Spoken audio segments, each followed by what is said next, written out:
So, literally, the only thing you need to do to gain weight is to eat more calories than you burn. Now, if you want to build it in muscle and not fat, it's a good idea to lift also. But when people say, I've literally tried everything and I can't gain weight, it's kind of just a BS excuse. And I know this is a fact because I used to be someone that says this. And once I started eating enough, I started gaining weight. Of course, eating more calories than your body needs sounds easy, but anyone who has done this before knows it's the opposite of a pleasant experience. There'd be a few days where I'd crawl up the stairs because I was so full, and I genuinely thought there was a chance that my stomach might explode. Now, all of this being said, there's three things that I did to make eating in a calorie surplus a tiny bit easier. The first thing is just counting your calories. I used to think I was eating a lot because I was just eating a super big dinner, but I wasn't eating that much for breakfast or lunch. So throughout the day, with football practice too, I was probably eating less calories than I was burning. That's why counting my calories helped me out so much, since it just gave me a solid answer if I was eating enough. And sometimes it would feel like I was eating even less than when I was eating just a big dinner, since I was spreading my meals out throughout the day.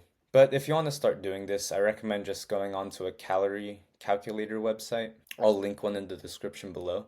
And just put in your information, and it will say how many calories you need to eat to be able to gain weight, based on things like your height, weight, age, sex, and daily activity. Then, once you know how many calories you have to eat, just download any calorie counting app. Personally, I used to use an app called Calorie, and literally just make sure you eat that much. Also, you don't have to eat the exact amount of food.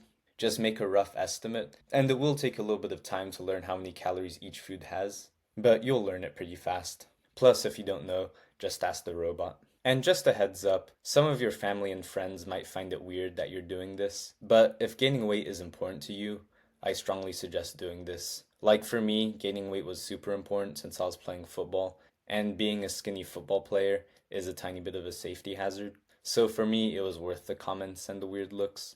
And this is definitely the number one thing I did to make sure I was eating enough. The second tip is to just learn how to cook. First of all, I think this is an essential skill for everyone, especially athletes and people who do physical training. But obviously, if you're bulking, you're going to be eating a lot, and it will be a lot easier to eat a lot if the food tastes decent.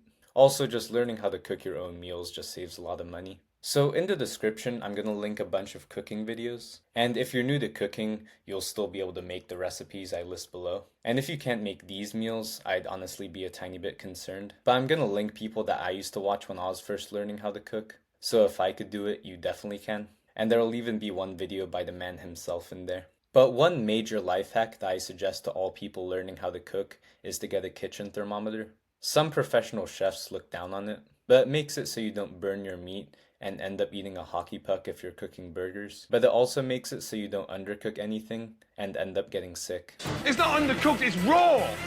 Raw, Carol! It's fucking raw! And if you have any questions like how to use a rice cooker or what temperature to cook your meat at, again, just ask ChatGPT and it'll give you the answer. Now, the last tip I'm going to give you to reach your calorie goals is to use some dirty bulking.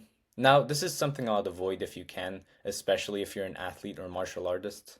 But I would be a hypocrite if I said not to do it at all, because this is what I did to gain weight. And it's sometimes hard to eat another plate of steak and potatoes when you're already full and you need 500 calories more to reach your goals, versus just eating a peanut butter and jelly sandwich. Because for the most part, foods that aren't nutrient dense usually have a lot more calories than foods that are.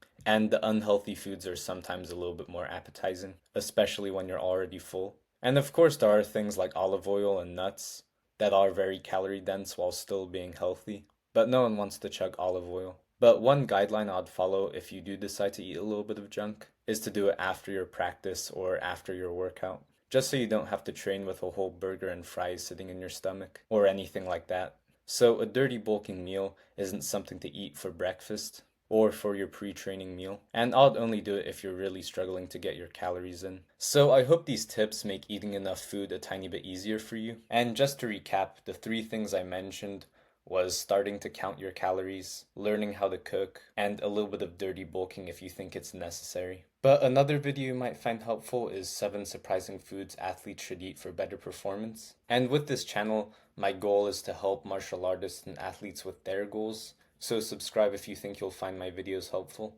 But thank you for watching, and I'll see you in the next video.